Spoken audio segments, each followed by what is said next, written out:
I recently overheard a woman on the subway telling her friend that her toddler swipes everything in their house: the table, books, plates, and even her own mother, trying to make her disappear like an image on the touch screen.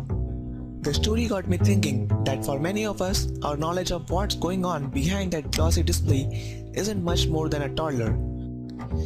There are many touchscreen technologies, but the most commonly used are resistive and capacitive. The resistive screens literally resist your touch, but if you press hard enough, you can feel the screen bend slightly. This is what makes the resistive screens work. There are two layers in resistive touchscreen: the conductive layer and the resistive layer. These are separated by tiny dots called as spacers. The electric current runs through the yellow layer at all times, but when you touch the screen, the resistive layer comes in contact with the conductive layer.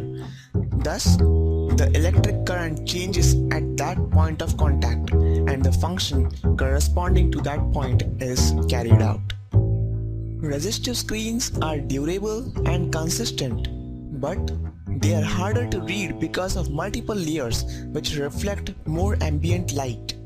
Ambient light is the surrounding light reflected back from the screen, making the text harder to read. Unlike resistive touchscreens, capacitive screens do not use the pressure of your finger to create a change in the flow of electricity. Instead, they work with anything that holds an electric charge, including human skin.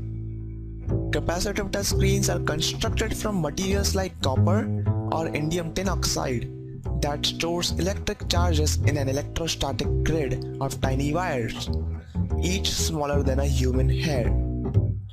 There is a glass substrate, a conductive layer, a protective coating, a controller, and electrodes at the corners.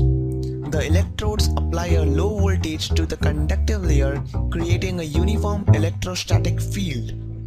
When a finger hits the screen, a tiny electrical charge is transferred to the finger to complete the circuit, creating a voltage drop at that point of the screen. The location of this voltage drop is recorded by the controller, and this is how capacitive touchscreen works.